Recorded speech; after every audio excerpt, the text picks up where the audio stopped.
Welcome. I am Sister Who. With me today on the show, we have my friend Imam Ibrahim Kazerooni, and we wanted to talk about individual spirituality in comparison, contrast to communal spirituality. For some people, there's a distinction between spirituality and religion. Religion referring to societal institutions of spirituality, which by definition it would seem are always communal spirituality. Though I suppose there's various religious services, events that may or may not be spiritual in nature. Well, I think we need to start first spending a few minutes. It would help to define exactly what we mean first by communal versus individualistic. Okay. And secondly by spirituality. Okay. I remember a number of discussions that I've had at various theological institutions when they talk about spirituality or community or individualistic, one or the other. Mm-hmm. In postmodern society, however we define spirituality, my main concern is to dispel something which has become prevalent when we talk about, particularly when we mourn the absence of community and people respond, well, we have community, we have our own emails, we have our own cell phones, we have Twitters, we have Facebooks, etc., etc. Mm-hmm. But the communities to which they're referring have no direct personal contact. Exactly. I mean, that's my point. So somehow the notion of community in postmodern society has been co-opted into some kind of a parallel monolithic relationship. In a sense that, yes, in a virtual world you have this, that when I pick up my phone and call friends, or when I use my Facebook or go online, there is a monologue that exchange parallel to each other between me and somebody else. Mm-hmm. Or when I go to, say, chatting rooms for theological and any other discussion, there is a community. But is it the community in a virtual sense, the one we are talking about now in our spirituality, or there is another definition of community which, in the light of the individualistic society, is absent? Okay. I want to distinguish also, well, I guess this is kind of the point we're talking about at the moment. What is community? What makes community what it is? Probably the best reference I ever stumbled across was the book by Scott Peck called The Different Drum, Community Making in Peace, mm-hmm. In which he says true community is oriented around resolving conflicts. Exactly. Pseudo-community is oriented around avoiding conflicts. So if you have a church where everyone's making nice, we all be very polite, but if somebody's an alcoholic, we don't talk about it. If someone's having problems in their marriage, we don't talk about it. And that's precisely my point. That's precisely my point. It's not true community. Yeah, because this avoidance of confrontation or trying to avoid, say, conflict, mm-hmm. it's because we don't have the community in the traditional sense. Because if we were to confront it, then it obligates us as an individual, if we really have a community, mm-hmm. to take the necessary step towards a resolution of that conflict. And we don't want to do that. Mm. Because we are simply individuals that are brought together for a function, be it a church, a mosque, or somewhere else. There is there is connectiveness and there is a relationship. Mm-hmm. We are connected for that particular purpose of, say, the church, but there is no relationship in a sense that we don't feel for each other. Community. There's no positive relationship. Exactly. There is community becomes an institution in which the members are prepared to love, sacrifice, give, resolve problems, work together, collaborate. The absence of an individual is very quickly realized, and people begin to become curious as to why X, Y, and Z is not here. Another important element I want to be sure include in that list is the ability to perceive. As a community, you can perceive a lot more of what's going on than any individual will see. Because there is this notion of part and whole, collective and individual. It reminds me, this point that you raised now reminds me of a conference that I attended many years ago in New York on this notion of interfaith dialogue, and my point was that we really cannot have dialogue if we have no sense of community. Okay. And we may have monologues, each one is talking about something, but dialogue. Talking at each other instead of talking to each other. With each other. Talking with each other. And there was a Native American, an elder, I think he was from Canada, that participated in that conference. And after the panel was over, he came to me and said, "Imam, I would like to congratulate you to raising this issue, because in our community, in the Native American community, we need," that's quote unquote his own words, "we need 6 people to see a box. Each one of us sees a square." And this is the whole essence of community versus individual. The whole versus the part. If you have any less than 6, there is a side of the box you're not seeing. Which is absent, exactly. You're not seeing this is why... Yeah, and that may be the side where the heart of the problem lies. And this is exactly the point that you raised, where there is a whole, and the perception of a whole becomes much more developed and much more precise than the perception of the individual, because everyone pours in their square towards the box. So, once we dispel this, we're going back to the original question. I believe every religion or faith, if they are serious about human soul, they cannot be absent-minded about spirituality. Okay. These two have some kind of connection. Would it be accurate to say spirituality is the perspective or practices by which the soul is nurtured? However we define it, we have to go back to the tenets of that faith. If they want my own opinion is that if a faith wants to establish what we call a just society, or a communal society, or a peaceful society, they have no alternative but to develop some kind of a program for human soul. They have to work with human soul. And working with human soul leads us towards this notion of spirituality in each faith. Which, when we say working with the human soul, to me, as unconventional minister though I may be, it still comes down to this issue of working with truth. Not superimposing truth, but working with whatever truth we find there. Well, see, this is now, you are moving into a point where people begin to have some kind of criticism as exactly what constitutes truth within each faith. Well, which is a broader discussion than we can deal with in the next half hour. So this is why I try to avoid the phrase truth, because some people might consider it to be a subjective issue. Some people might say, well, this is a relative issue, etc. Let me qualify it. If we're working with the metaphor of the box, we have 6 individuals so that we can see 6 sides of the box. If we only have 5 individuals, and we know that we're dealing with a 6-sided box, sometimes the institution will simply try to find a volunteer, any volunteer, to report on the 6th side of the box. It may be a side that is not appropriate to the only volunteer they can find, however.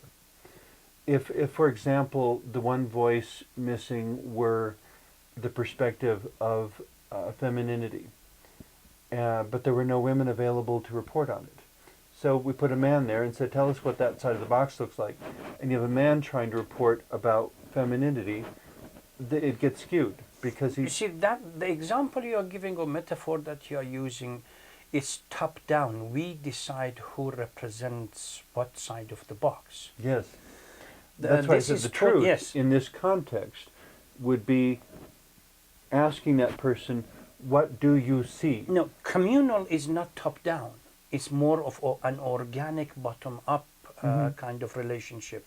But that's in why I which- say an open-ended question. Yeah, it's through experiment, through relationship, through communication, we tend to come up with various opinions that we put them together, so that at this stage we can't say that it's truth or not truth. What we can say that at least it helps us, or these points help us to see more clearly the reality around us, rather than we may at a certain stage within, say, a faith or spirituality call it truth, but let's, for the sake of argument, that we don't get bogged down into some kind of an abstract discussion about what constitutes the truth, say that a communal approach gives us a more realistic understanding. Because of the difference depending, between... again, on whether it's built from the bottom up or the top down. Exactly. Because of the difference between the whole and the part. The coming together of various opinion enriches the experience and helps us to see things better. For the time being, let's stop at this. And then see how communal spirituality in this context, which is helping the soul to develop itself and elevate itself, move out of what we call animalistic connectivity and become freer and so on, how much this input of the whole can work towards these individualistic or even the holistic spirituality of a community. Okay. Every faith has this element. Whether coming out of Christianity, Judaism, Buddhism, Islam, or any other faith. And even people who do not claim to profess allegiance to a, say, Abrahamic tradition.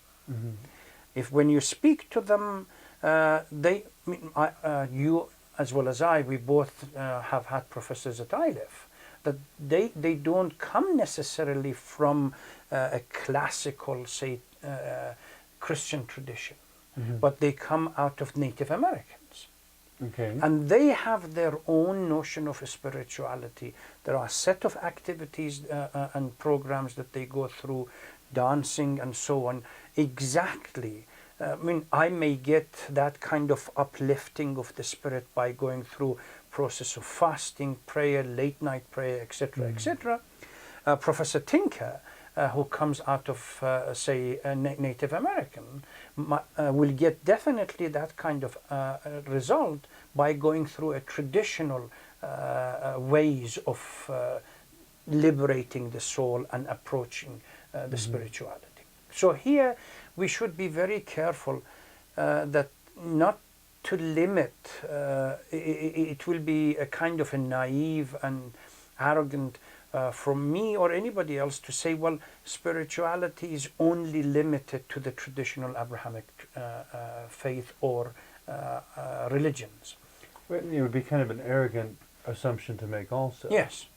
So other people have their own tradition. Well, which is where I understand ultimate truth is something we will never be able to pin down within this show. I persist in nevertheless embracing or accepting the notion of individual truth, to be able to ask someone what is true for you. And I suppose in a sense it might be compared to a courtroom sequence, in that when someone is put on the witness stand, they can tell what they saw, what they heard, what they felt, what they interpreted, but they cannot say what is true beyond their perception. And that's exactly what the spiritual movement within, say, I mean, from my reading and studies, or at least in 3, or even Buddhists that I have had conversation with and dialogue with, they talk about the fact that because this process that leads us towards this uplifting of the spirit is individualistic. So it depends on one's preconceived ideas and conditions, etc., etc. And how we interpret what we perceive. And spirituality, to begin with, there is a component of individualistic component within it. But once these groups or individuals come together to constitute a community, then by communication and dialogue, one begins to realize how common these experiences are. Where the commonality is and where the diversity is. What is unique to you and what is common to everyone. So this component in spirituality, this duality is always there. That there is a component within it that is individualistic, and there is a component, or there are components which is common and shared between everyone. If you look at the history of Spain, for example, or Andalusia, as the Muslims would call it, and read the literature about Christian, Muslim, and Jewish mystics, for nearly 700 years of conversation, they used to get together and have dialogue about what were the individualistic component and what were the communal component between the two. Yes. That must have been a fascinating 700 years. Exactly. And now we try to deny ever that these 700 years made a contribution to philosophy, history, but particularly the mystic tradition and spirituality. So these are there is an element of what I detect from the first question that you raised is not this issue that every spiritual experience has an element of individual element within it and a communal component. It's when we detach ourselves and our existence become a point in the space independent of everything else.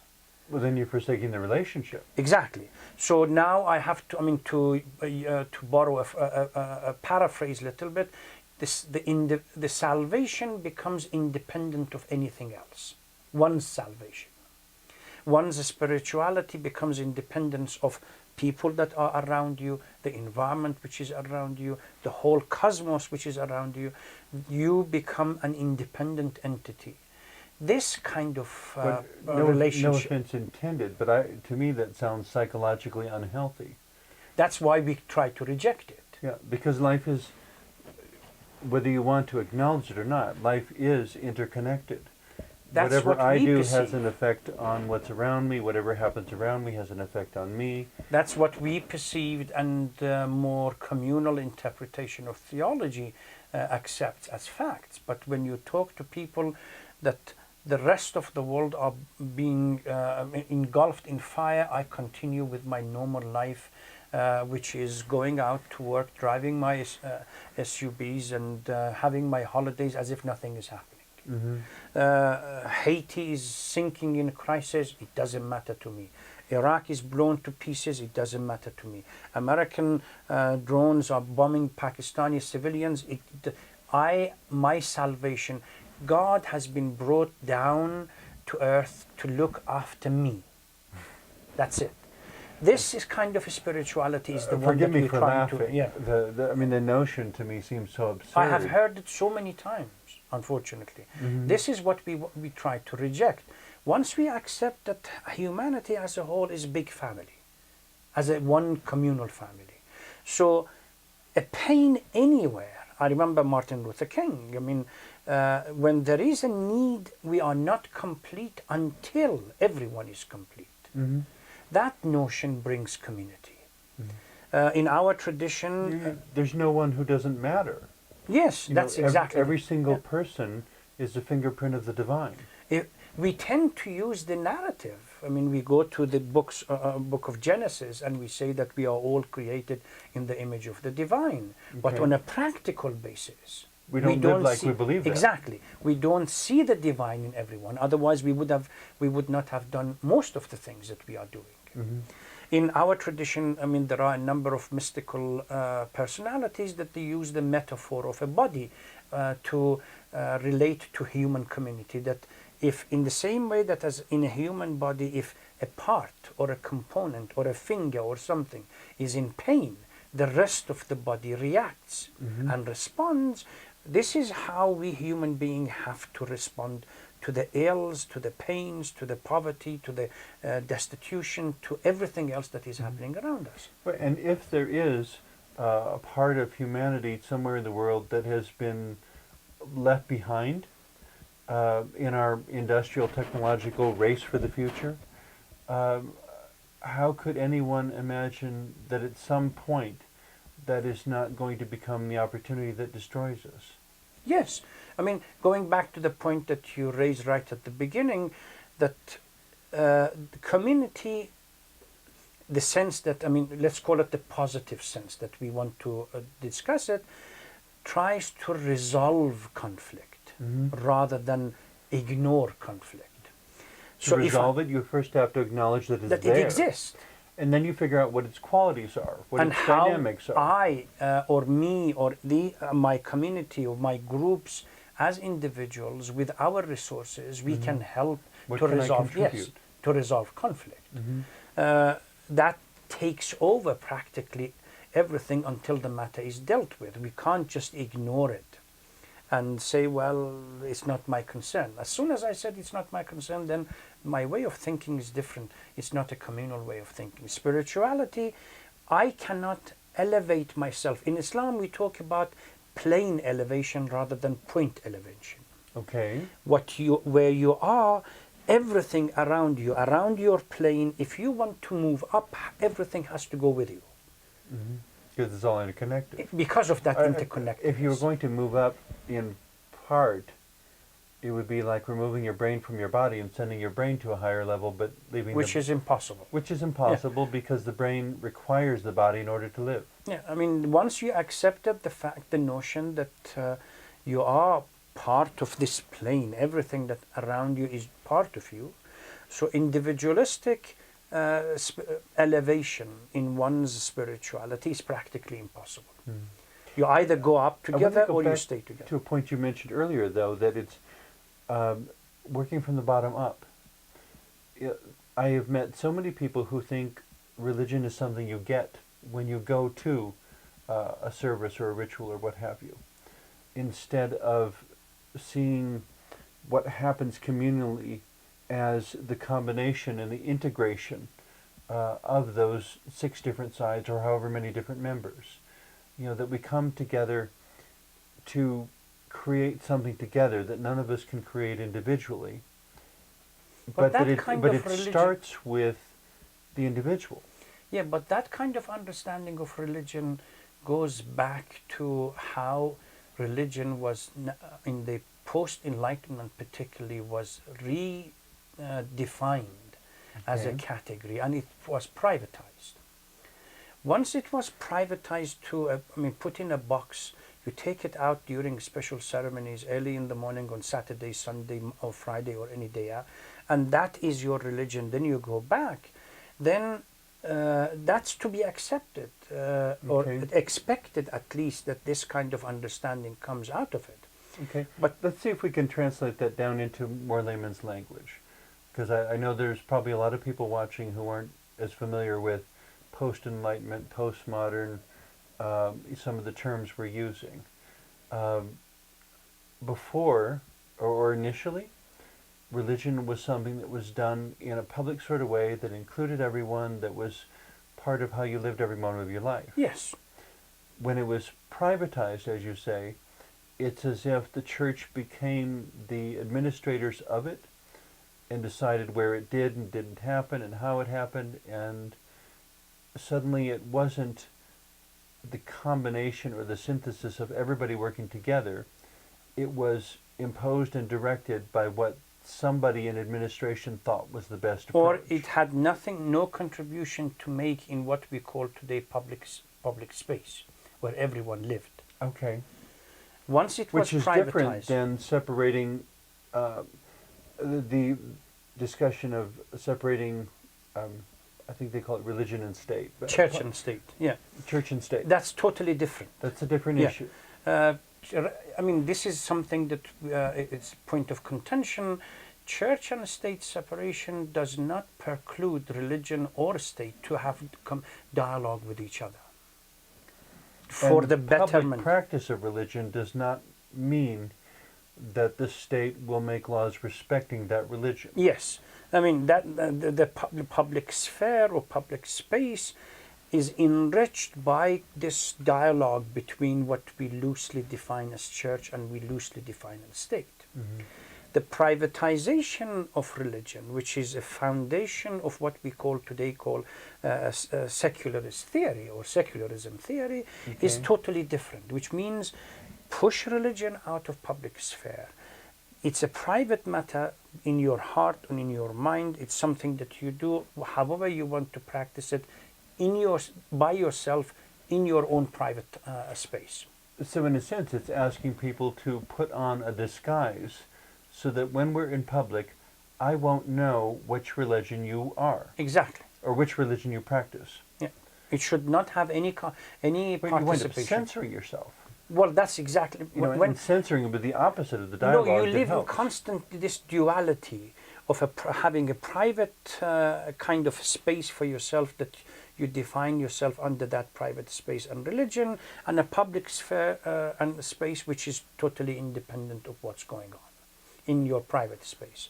This is our criticism, that this so-called religion that right at the beginning of its inception came to liberate, came to uplift the spirit, came to connect. Which every religion makes that right claim. from the beginning. Right from the beginning, they all make such a claim that to interconnect, create community, bring feeling, love, compassion, and so on. If you suddenly isolate it in a box, what happened to the essence of that faith?